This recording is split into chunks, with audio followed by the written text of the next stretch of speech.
Hey everybody, I'm Jason and this is Jay's Project Garage.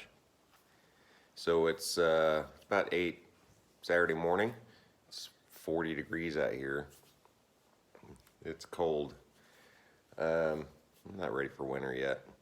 Today I'm going to be working on firewood, but I wanted to talk about the Explorer.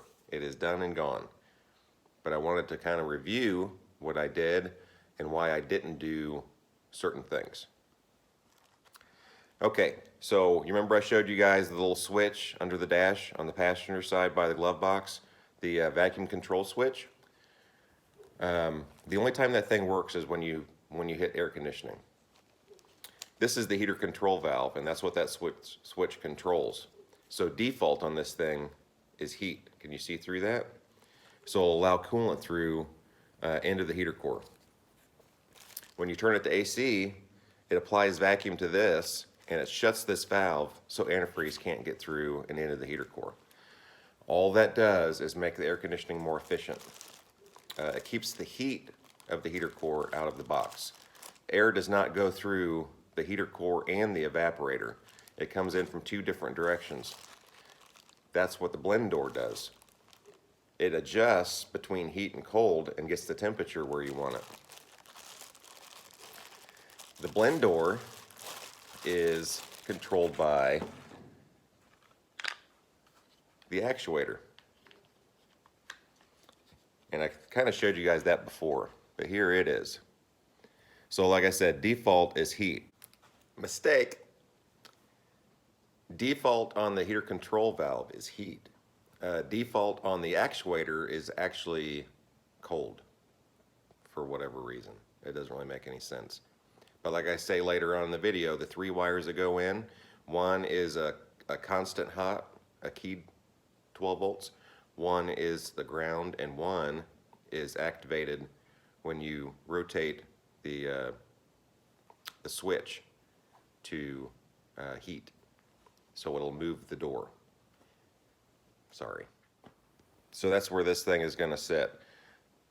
When you turn it to AC, this arm right here is supposed to turn, and it'll close the, well actually it doesn't really close the blend door, but it moves the blend door and it just allows cold air through.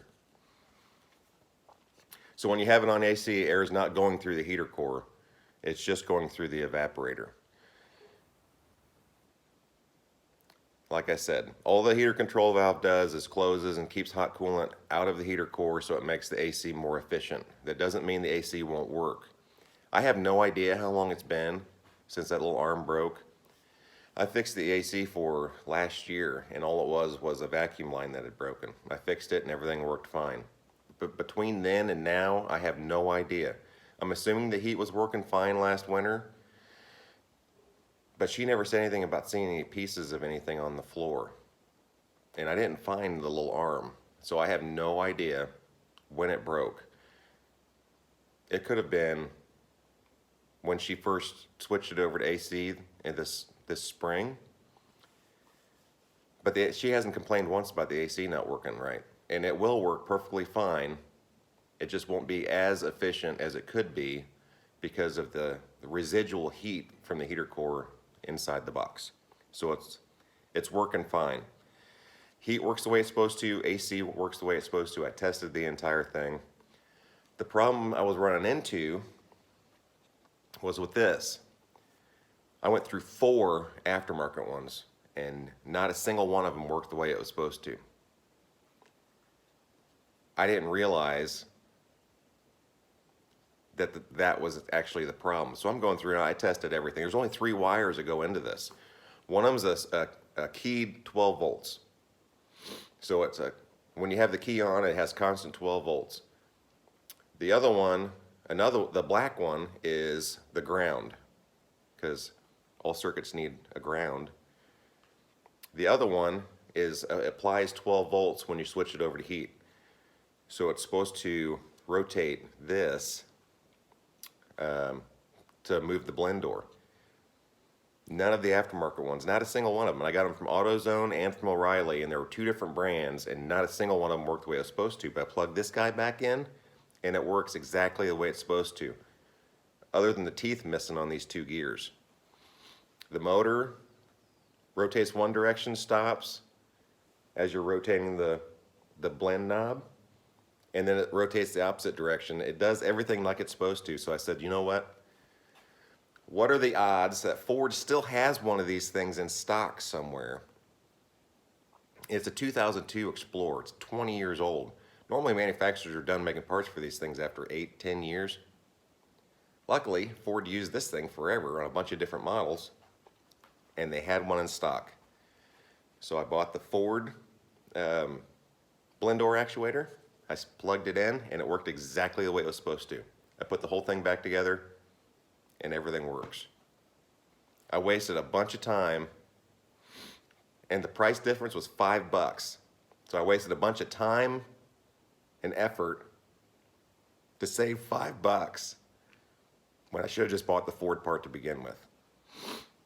But while I was here, I went ahead and changed the oil. I went ahead and put a new thermostat in it. The old one seemed like it was fine, but why chance it?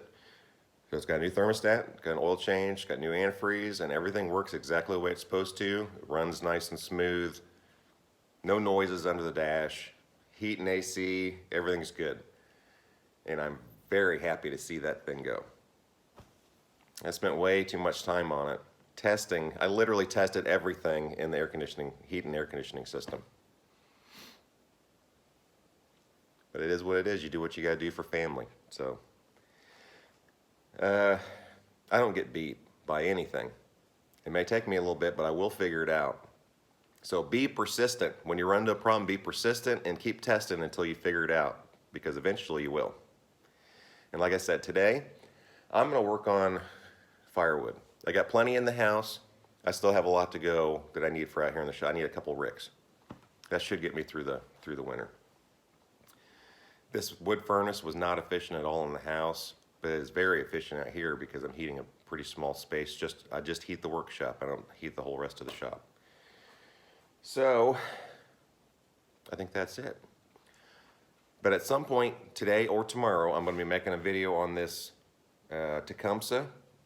And I think, and we're going to talk more about the 429. I'm going to put the heads on the bench and we're going to look at them and talk about it. And I'll show some pictures of the other side of the engine after I get that head off.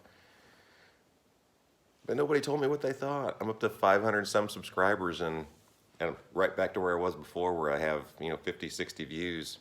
You guys really need to talk to me. But for now, you guys get out in the shop and work on your projects. So you have a great day, and I'll see you later today or tomorrow. And when I'm going through editing, I inevitably find something that I forgot. So for now, the heat is working exactly the way it's supposed to. Everything is functioning. It's just not going to be as efficient as it can be. The reason I didn't take the dash out and replace the blend door, fall is the busiest time of year for me. I've got a bunch of stuff I'm trying to get done on the house. I still have to finish getting firewood in. There's a lot of stuff for me to get done before the snow flies. I don't have time to spend the whole weekend gutting the whole dash and everything out of her Explorer to replace the blend door. So the only thing I was concentrating on was making sure that she had heat and everything was working the way it was supposed to. That's it. This spring, if I have time, I'll go back and I'll revisit it. Even if it's just looping the vacuum line so she has AC. Like I said, she's going to be trading this thing in for something newer. I just have to make sure she stays warm when it's cold out. That was my main goal. Something else. Nobody got the movie quote. I acted out the whole scene and nobody got it. And I'm giving away something really cool that I've hung on to for a lot of years. So I think a Ford guy or a NASCAR fan, hint, hint, is really gonna like it. It's autographed. And I actually have 2 pieces of NASCAR memorabilia I'm gonna be giving away. One of them is historically significant, and the other one is just really cool because I was in the right place at the right time, and this driver wound up being really successful. So, I don't know if my next video is going to have a movie quote in it or not. Maybe I'll announce it at the beginning of the video to give you guys a heads up. Or maybe we'll just wing it and see if you guys catch it. I told you guys it was going to be something really obscure. But like I said, you guys get out in the shop and work on your projects. You have a great day, and I will see you either later today or tomorrow.